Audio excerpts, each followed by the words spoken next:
शिवाजी जे चलिले गंगा नहाए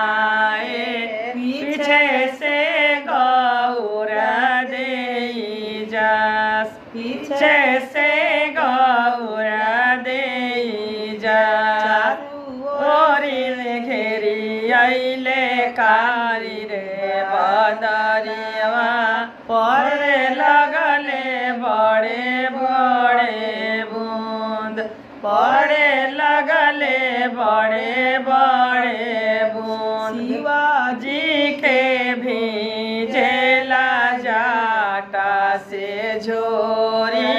गौरा पहले ना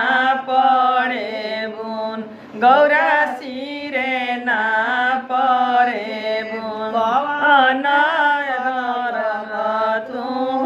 कैलुए गौरा दे तारा सिरे ना परे बुन कार्तिक मासे कार्तिक छठ कैनी अगहन कैनिया तवार नदिया के निपल